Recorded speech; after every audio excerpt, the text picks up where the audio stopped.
Ravenstein was an English geographer who created 11 laws in 1885 to explain how and why people migrate. These laws were made during the Industrial Revolution and are heavily shaped by that era. However, some of the laws still help us understand migration patterns today. Let's look at his 11 laws. Ravenstein's first law is that most migration is over a short distance. When people decide to move to a new place, they usually don't go very far. Most people move to the next town over or to a nearby city. This happens because it costs less money to move a short distance, and people can still visit their family and friends easily. Ravenstein's second law is that migration occurs in multiple phases. We call this step migration. People don't usually move directly from a small farm to a big city in one jump. Instead, they move in smaller steps over time. For example, a family might first move from their farm to a small town, then later move to a bigger town, and finally end up in a large city. Each move helps them get used to living in a different place and earn money for their next move. The third law is that long-range migrants usually move to urban areas. When people do decide to move far from home, they almost always move to cities instead of other countryside areas.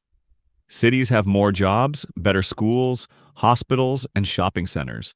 Since moving far away costs money and effort, people want to make sure they're moving somewhere with lots of opportunities.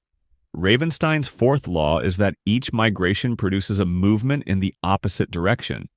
For example, if many people move from small towns to New York City, some people will also move from New York City back to small towns. However, more people will move to the city than away from it. The fifth law is that people who live in the countryside move more often than people who live in cities. This happens because rural areas often don't have as many jobs or opportunities as cities. Farmers and other rural workers may need to move to find better work, while city people already have more choices where they live. Ravenstein's sixth law is that females migrate more than males inside a country, but males migrate longer distances and are more likely to migrate to other countries. This law was thought up at a time when women would travel short distances to work in domestic roles, such as maids, and men traveled long distances to earn money that they could bring back to their families. The changing roles of women in society and increased gender equality have made this law less relevant in today's world. The seventh law is that most migrants are adults. Adults between ages 20 and 40 move the most because they're starting careers and families.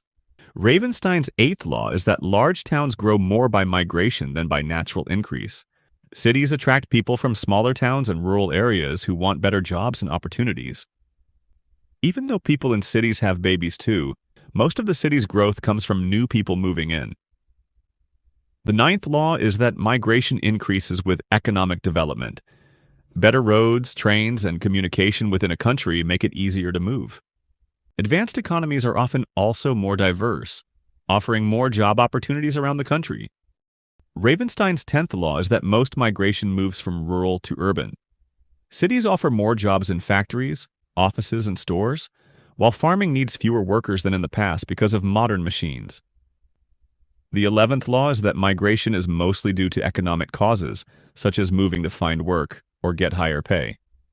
The changing economic and social roles of women have also influenced migration patterns, as women now move for their own careers and education opportunities, not just for marriage or family reasons.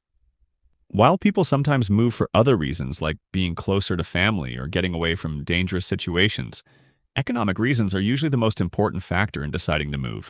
While Ravenstein's laws still help explain some migration patterns, they need to be updated to reflect the growing role of female migration in the global economy. Okay, now I want to give you two things to help prep you for the exam. First is a checklist that goes over everything you need to know for AP Human Geography really fast. Read through it and highlight anything you don't know yet for further study. Second, I'll send you some free response practice questions so you can get some exam-style practice. You can grab both from the link in the description. This video has been a snippet from my full 5-hour course review that'll get you exam ready. Click the video on the screen to watch the whole thing.